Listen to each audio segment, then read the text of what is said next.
नमस्कार, आपके साथ मैं दीपशिखा और आप देख रहे हैं खबरें अभी तक। स्वागत करती हूं आपका हमारे इस खास कार्यक्रम कहानी कामयाबी की में। अपनी जिंदगी में आप क्या करें और अपनी जिंदगी में आगे हम कैसे बढ़ें, ये तमाम वो सवाल जिनका जवाब ढूंढने के लिए हम कई चीजें तराशते हैं, कई किताबों को पढ़ते हैं, तो कभी किसी को भी अपना इंस्पिरेशन मानते हैं। और ये इंस्पिरेशन हमें कहीं से भी मिल सकती है, कैसे भी मिल सकती है। और आज एक ऐसी इंस्पिरेशन को ढूंढने में हम आपकी मदद करेंगे। आज हमारे साथ मौजूद है एक ऐसी महिला जो इस समाज के लिए एक बहुत बड़ा संदेश बनी है। ना सिर्फ महिलाओं के लिए बल्कि समाज के हर वर्ग के लिए एक बड़ा संदेश उन्होंने दिया है कि कैसे समाज सेवा आपका जीवन बदल सकती है, कैसे युवाओं को आप प्रेरित कर सकते हैं। जी हाँ, स्वागत करती हूँ आपका मैं। नमस्कार मैम। नमस्कार दीपशिखा जी। जी, तो मैं तो यही चाहती हूँ कि आप अपना तारुफ दर्शकों को खुद करवा दीजिए। और इनकी तारुफ की अगर बात की जाए तो सबसे पहले मैं आपको ये बता देना चाहूँ कि इन्होंने, जहां आज के समय में हम सरकारी जॉब के लिए काफी कोशिशें करते हैं, काफी मेहनत करते हैं, इन्होंने अपनी सरकारी जॉब छोड़कर समाज सेवा के कार्यों को सबसे ऊपर रखा और आज ये डायरेक्टर के पद पर तैनात है जीएवी ग्रुप ऑफ स्कूल्स में। जी मैम, आप अपने तारुफ में क्या कहेंगे? खबरें अभी तक के सभी दर्शकों को नमस्कार करती हूँ और आपका धन्यवाद करती हूँ कि आपने इस कार्यक्रम में मुझे सम्मिलित किया। और ये स्कूल्स की शुरुआत हमने 2008 में एक छोटी सी शुरुआत शुरू की थी जीएवी एकेडमी से, जिसके बाद हमारे स्कूल्स 2012 से खुले और आज की तारीख में हमारे 8 स्कूल्स हैं, एक कॉलेज है, एक पॉलिटेक्निक है। जी, तो ये तो आप सब जान चुके हैं कि आखिर कैसे ये यहाँ तक पहुंची और क्या कुछ इनका है।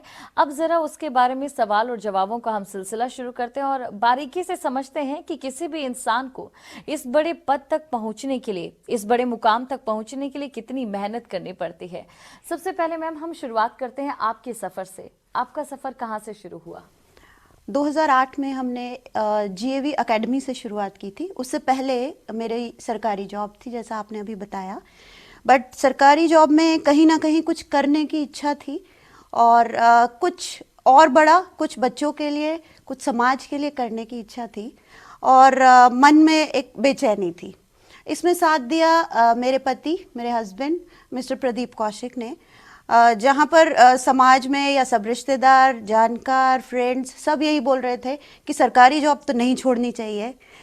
एक वही थे जिन्होंने मेरी मोटिवेशन बढ़ाई, हिम्मत बढ़ाई कि नहीं, अगर आपको स्कूल खोलने में इंटरेस्ट है, बच्चों को पढ़ाने में इंटरेस्ट है, गरीब बच्चों की मदद करने में इंटरेस्ट है, तो आप सरकारी जॉब छोड़िए और आगे बढ़िए। मैं आपके साथ चलने को, आपके साथ मोटिवेशन देने को, आपके साथ एक मॉरल सपोर्ट देने को बिल्कुल तैयार हूँ। मैम, आजकल के युवाओं की बात करें या आजकल के समाज के किसी भी वर्ग की किसी भी इंसान की बात करें, सबसे बड़ी दिक्कत या फिर मानसिक एक परेशानी होती है, वो यही होती है कि लोग क्या कहेंगे। जैसा कि आपने अभी बताया कि लोग आपको कह रहे थे सरकारी जॉब मत छोड़िए। उसके बाद क्या आपको लगता था कि आप अपने जो आपने कदम उठाए उसमें कामयाब हो जाएंगी?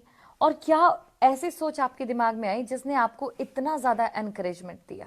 जी, सबसे पहले एक मन में अंदर ही अंदर एक हिम्मत बांधनी पड़ती है और आपको पता है एक महिला होते हुए और भी बहुत सारे सामाजिक बंधन भी होते हैं।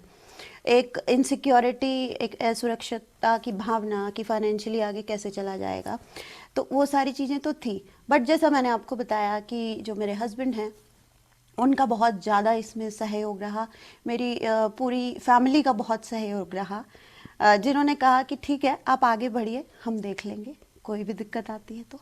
यानी कि जिंदगी में आगे बढ़ने के लिए किसी एक ऐसे साथ की जरूरत होती है जो मुश्किल के समय में आपका हाथ थामे, जो मुश्किल के समय में आपको आगे बढ़ाए। लेकिन बात अब उन बच्चों की करते हैं, जब आप उनके चेहरे देखते होंगे, उनकी मुस्कान देखते होंगे, जो आपकी मदद की वजह से वो बच्चे आगे बढ़ रहे हैं, उनसे भी आपको इंस्पिरेशन मिलती है? जी, क्योंकि मैं बेसिकली एक टीचर हूँ। मैंने डबल पोस्ट ग्रेजुएशन करके, बीएड करके, एचटेट और सीटेट क्लियर किया हुआ है। तो पढ़ाने में जो एक टीचर की आत्मा है मेरे अंदर, तो वो टीचर की आत्मा कहीं नहीं निकलती।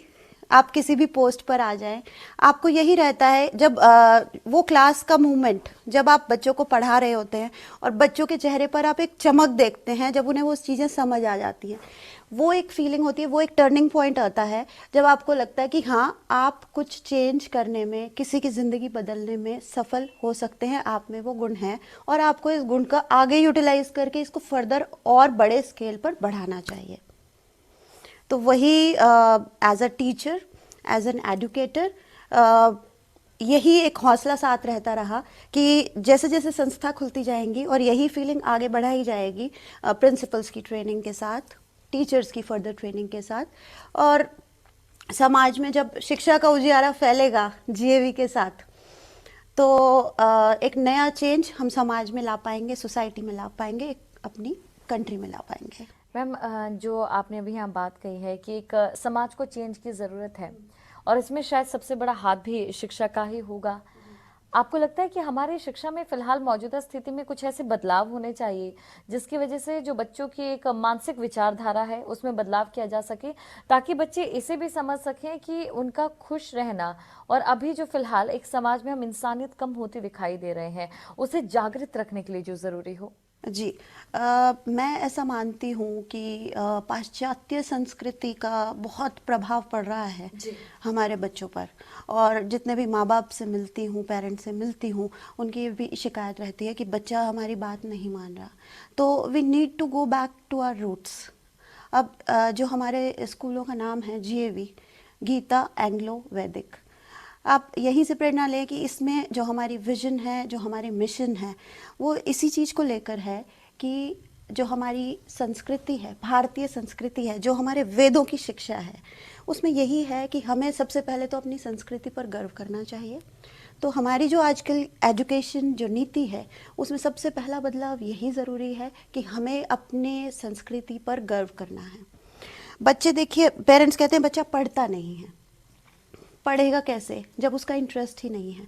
तो आपको पहले बच्चे को पढ़ने के लिए तैयार करना पड़ेगा, और वो सारी चीज़ें हमारे वेदों में लिखी हैं, हमारे पुराणों में लिखी हैं, हमारे शास्त्रों में लिखी हैं कि पहले बच्चे का इंटरेस्ट जगाइए, पढ़ाई तो वो बाद में कर ही लेगा। और इसीलिए ज़रूरी है कि हमारे प्रिंसिपल्स उस तरह से ट्रेंड हो, हमारे टीचर्स उस तरह से ट्रेंड हो, ताकि हम बच्चों को उस तरह का पहले एनवायरनमेंट बना कर दे सकें। उसके बाद शिक्षा तो हो ही जाएगी। आप देख रहे होंगे आजकल यूट्यूब पे एजुकेशन क्लासेस बहुत सारी चल रही हैं, ऑनलाइन क्लासेस चल रही हैं, बायजूस और इस तरह के कुछ और चैनल्स भी चल रहे हैं। मगर एक जो शिक्षक का रोल होता है वो तो एक शिक्षक ही निभा पाएगा, और वो सारी चीज़ें तभी हम ला सकते हैं समाज में, अपनी शिक्षा में, अपने स्कूलों में, जब हम उस तरह का जो हमारे शास्त्रों में, वेदों में लिखा है, किस तरह से पढ़ाई करनी चाहिए, क्या आचार और व्यवहार फॉलो करने चाहिए, उसके बाद ही शिक्षा नीति में बदलाव आ पाए। जी बिल्कुल, सोशल मीडिया पर आजकल देखा भी गया है कि बहुत सारे यूट्यूब चैनल्स हैं जिनके जरिए बच्चों को उनके क्वेश्चंस को हल करने में मदद की जा रही है। आप बच्चों को उनके क्वेश्चंस हल करने में मदद कर सकते हैं, लेकिन एक विद्यार्थी को विद्यार्थी बनाने के लिए एक शिक्षक की जाहिर तौर पर ज़रूरत होती है। और जैसा अब बात करते हैं गीता की, आपने बात की, क्योंकि स्कूल का जो नाम है वो भी गीता से शुरू करता है, और हमारी जो गीता है हर सवाल का जवाब उस गीता में है। और सबसे बड़ा सवाल यहाँ पर एक ये भी खड़ा होता है कि इंसान के पास जब पैसा नहीं होता है, इंसान के पास जब तमाम मुश्किलात होती है, तो कदम बढ़ाने में एक बड़ा सा विचार उनके सामने ये खड़ा होता है कि हम आगे कैसे बढ़ें। अगर हमारे पास कोई होगा नहीं या कुछ होगा नहीं तो हमें संभालेगा कौन, हमारे परिवार का क्या होगा। तो इस कंसेप्ट के पीछे वो कौन सी ताकत है जो किसी इंसान के हौसले को जिंदा रखती है? मैं यही कहूँगी कि एक हमारे अंदर की आवाज़ होती है, और अगर हम उसको ना मारें, इधर उधर ना भागें, और सच्ची नीयत से एक लक्ष्य निर्धारित कर लें और उसी लक्ष्य पे हमें चलना है, और पक्का निश्चय कर लें, दृढ़ निश्चय कर लें कि यही सच्चाई है, यही मेरे जीवन की सच्चाई है। स्वामी विवेकानंद ने भी कहा है कि आपको ये ढूंढने की ज़रूरत नहीं है कि आपका लक्ष्य क्या है। आपको जो भी कर्म दिया गया है, गीता में कर्म योग भी यही कहता है कि जो कर्म आपको दिया गया है उसी कर्म को अच्छे मन से, साफ नीयत से, पूरी मेहनत के साथ करते रहें और आप फिर उसी लक्ष्य पर, उसी मुकाम पर पहुंच जाते हैं जहां पर आपको पहुंचना है, जहां पर आपका निर्धारित है कि आपका जीवन का उद्देश्य क्या है। उसी कर्म के साथ, उसी मेहनत के साथ अगर आप करते रहेंगे तो आप अपने लक्ष्य पर निश्चित रूप से पहुंच जाएंगे। बिल्कुल। और हमारी गीता में जाहिर तौर पर ये कहा गया है, जैसा कि अभी आपने बताया, कि अगर आप कर्म करते हो सही, उसका फल आपको सही मिले ये जरूरी नहीं, लेकिन ये जरूरी होता है कि आपके कर्म करने की नीयत सही हो और उसी नीयत के साथ आप आगे बढ़ते जाइए। जैसे कि आज की हमारी ये अतिथिगण बड़ी है और इसी वजह से आज वो इस मुकाम पे पहुंचे कि समाज के लिए एक इंस्पिरेशन बनी है, तो जाहिर तौर पर आपको आपका लक्ष्य जरूर मिल जाएगा। अब मेरा अगला सवाल आपकी थोड़ी पर्सनल लाइफ से जुड़ा भी हम सवाल कर लेते हैं, और सबसे पहले जाते हैं आपकी बचपन की यादों में। कहा जाता है कि किसी मनुष्य का विकास उसके बचपन में काफी ज्यादा हो जाता है कि वो अपने सोचने, समझने और आगे बढ़ने और अपने आचार और व्यवहार को समझ सके। तो बचपन में आपका पारिवारिक माहौल कैसा था कि आज आप यहाँ पहुंची हैं, या आपके अंदर ये तमाम गुण हैं जिन्होंने आपको यहाँ पहुंचाया है? जी, मेरे पिता, मेरे पापा, he was an army officer. उसके बाद उन्होंने वीआरएस लिया था। अर्ली रिटायरमेंट के बाद ही join as an SDM, Gurgaon में भी एसडीएम रहे, अब इस दुनिया में नहीं है। मेरी मम्मी, मेरे माता जी, she was a school principal, government school में प्रिंसिपल थी। और मेरे भैया और दीदी ये भी काफ़ी उच्च पद पर मिनिस्ट्री ऑफ डिफेंस और मिनिस्ट्री ऑफ कंपनी अफेयर्स में हैं। तो घर का माहौल पढ़ाई लिखाई वाला रहा। और मेरे पिताजी का शौक था गार्डनिंग और किताबें, तो हमें किताबों की कोई कमी नहीं आने दी गई। बहुत सारी कहानी की बुक्स और प्रेरणा स्रोत और बायोग्राफीज़ ये हमने बचपन में पढ़ी। इसके अलावा घर में दादाजी का खेत था, तो एक प्रकृति से भी जुड़े रहे। और मम्मी क्योंकि प्रिंसिपल थी तो कभी शिक्षा में हमें डिसिप्लिन से हटने की कभी वो रही ही नहीं, क्योंकि घर में माहौल ही इस तरह का था। बात करते हैं सबसे पहले जो कंपोस्ट आपने बनाया है, उस कंपोस्ट के बारे में हमारे दर्शकों को बताइए कि आज आप इतने बड़े मुकाम पर भले हैं, लेकिन आपने फिर भी जो प्रकृति से प्रेम है उसे नहीं छोड़ा। जी, मैं ऐसा मानती हूँ कि जब नेचर हमें इतना कुछ देता है तो हमें भी नेचर को वापस, वो साइकिल चलती रहनी चाहिए। तो जो हमारे घर का गीला कूड़ा है, गीला कूड़ा और सूखा कूड़ा आजकल सब जानते हैं, तो क्यों ना घर से शुरुआत की जाए। तो हमारे घर में भी यही होता है, और सभी हमारे स्कूलों में, सारी हमारी एजुकेशनल संस्थाओं में भी हमारा गीला कूड़ा और सूखा कूड़ा को हम अलग रखते हैं। और गीला कूड़ा एक गोल्ड है।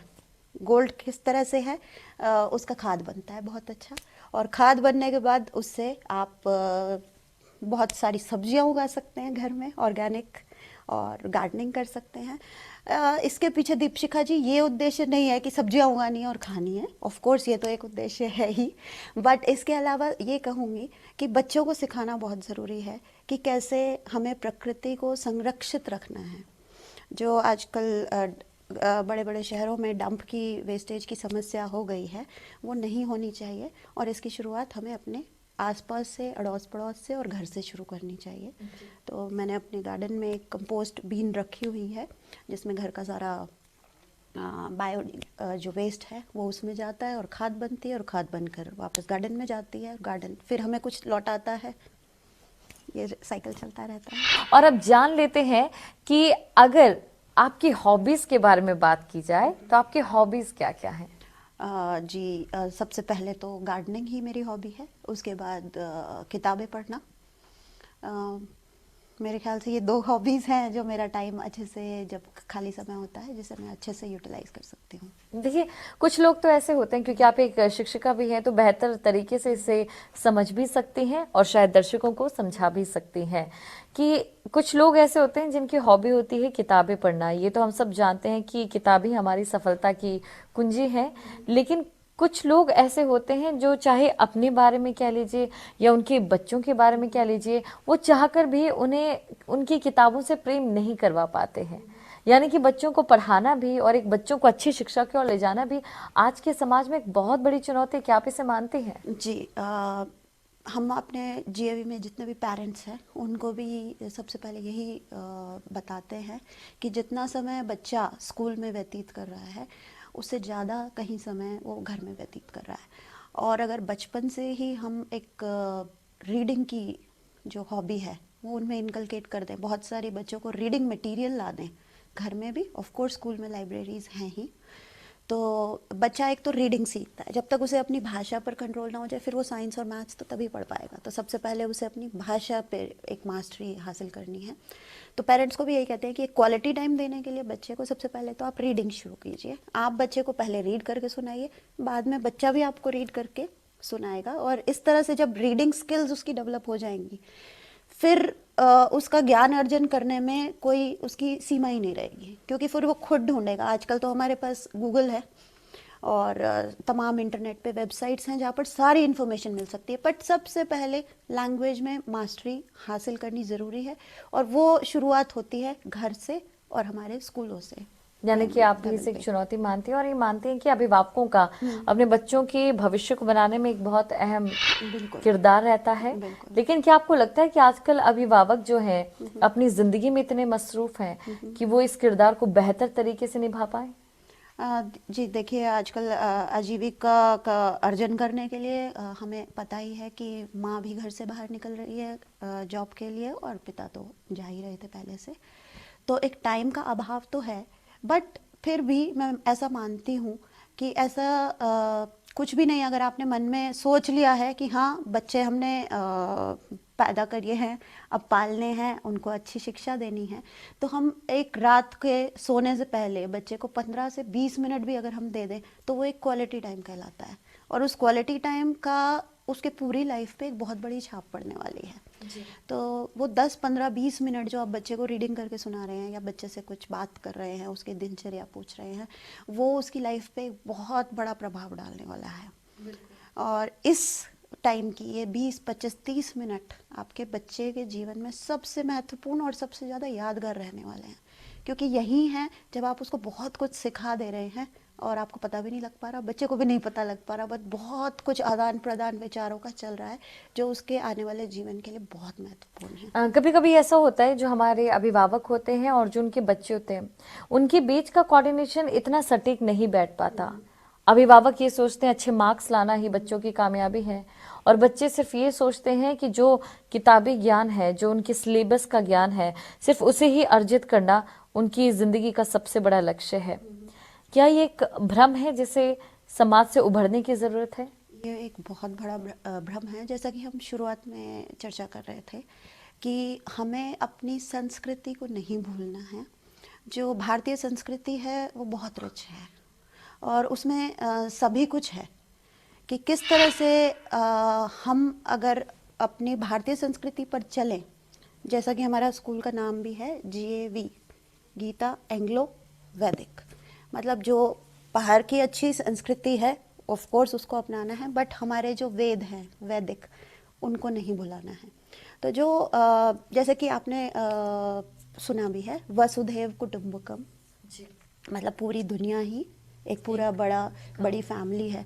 तो ये सारे जो बेसिक कंसेप्ट्स हैं ये बच्चों को सिखाने की ज़रूरत है। जबकि हमारे यहाँ अब ये कल्चर चलता आ रहा है कि एक दूसरे से कंपटीशन करना है। जैसे बच्चे के अगर मार्क्स आए हैं 98 आउट ऑफ 100, तो पेरेंट ये पूछता है कि बेटा 2 मार्क्स कहाँ कट गए।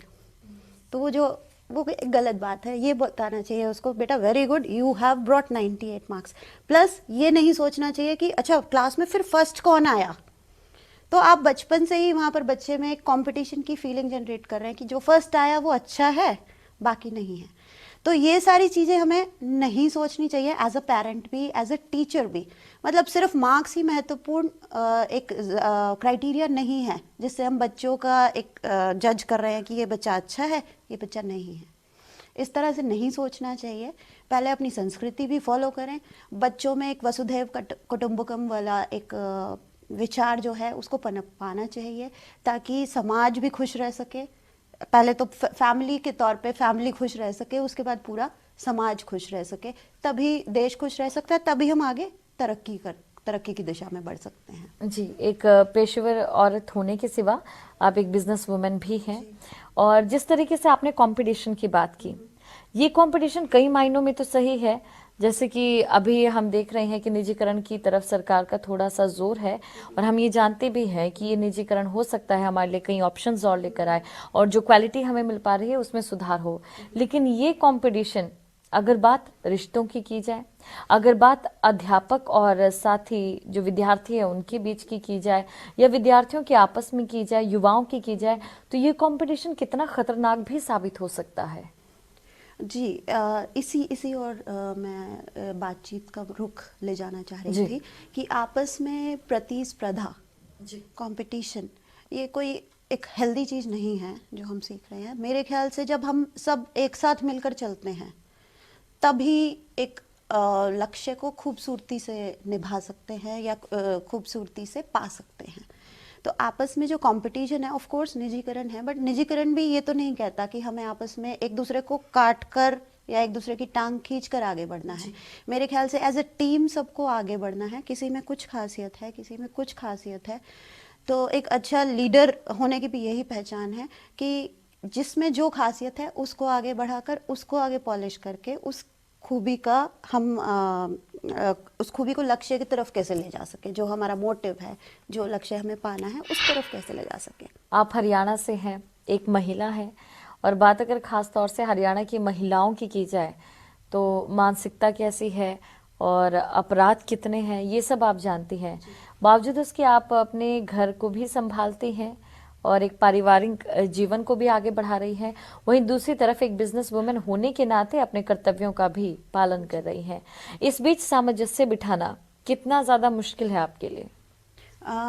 देखिए, मैं बहुत खुशकिस्मत रही हूँ कि मेरी शादी ऐसे परिवार में हुई जहाँ पर मुझे बहू की तरह कभी भी नहीं देखा गया, हमेशा एक बेटी की तरह। मतलब मेरे जो हस्बैंड के बड़े भाई बहन रहे, छोटे भाई बहन रहे, हमेशा मुझे जो ट्रीटमेंट मिली बहुत प्यार वाली, छोटी बहन वाली, बेटी वाली मिली है। तो मुझे आगे बढ़ाने में, इस मुकाम तक पहुंचाने में सबसे बड़ा हाथ मेरे ससुराल वाले पक्ष का भी रहा है। जैसा कि हरियाणा में, अभी आपने हरियाणा की बात की कि एक अलग तरह का माहौल महिलाओं के लिए रहता है, तो मैं खुशकिस्मत रही। हाँ, ससुराल में बिल्कुल हरियाणवी परिवेश रहा, घूंघट प्रथा भी थी, बट मेरे आने तक जब मैंने कहा नहीं मैं घूंघट नहीं कर सकती, तो मेरे इस विचार का भी समर्थन किया गया।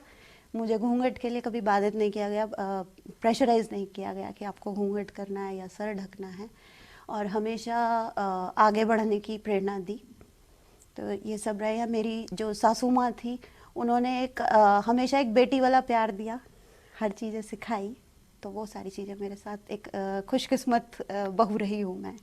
लेकिन बहुत सी महिलाएं शायद इतनी खुशकिस्मत नहीं होती होंगी जो अभी हमारा ये कार्यक्रम देख रही है, उनके लिए आप क्या संदेश देना चाहेंगी? जी, तो उनके लिए यही है कि जो मैं अपने परिवार के थ्रू ही प्रेरणा दे सकती हूँ कि जैसे मेरे परिवार में, मैं इस बात को आपके टीवी के माध्यम से फैलाना चाहती हूँ कि अगर आप अपनी बहू को एक बेटी की तरह रखें तो ऑफ कोर्स इसमें जब एक बेटी आगे बढ़ती है, एक बहू आगे बढ़ती है, तो पूरा परिवार तो आगे बढ़ता ही है, तो उसका रिजल्ट कुछ और ही होता है।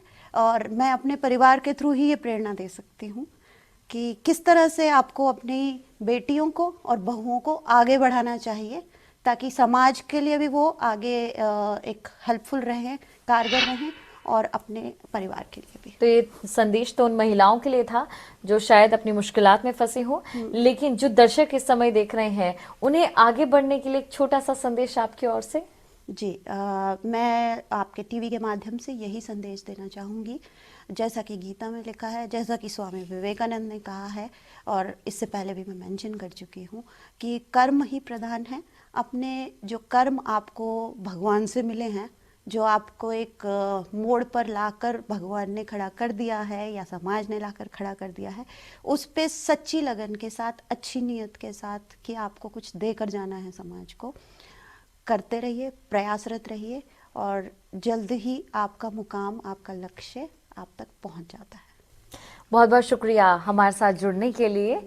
तो आप देख रहे थे हमारा कार्यक्रम कहानी कामयाबी की। अक्सर जिंदगी में हम अपनी कुछ ऐसे किस्से होते हैं, कुछ ऐसी कहानियां होती हैं, या फिर कुछ ऐसे हमारे अनुभव होते हैं जिनसे हम अपने आप को हारा हुआ महसूस करते हैं।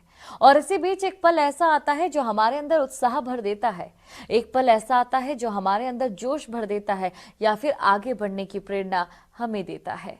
उम्मीद यही करते हैं कि ये कार्यक्रम भी आपके लिए कैसा ही पल साबित हुआ होगा। फिलहाल के लिए अब मुझे दीजिए इजाजत और आप देखते रहिए खबरें अभी तक। नमस्कार।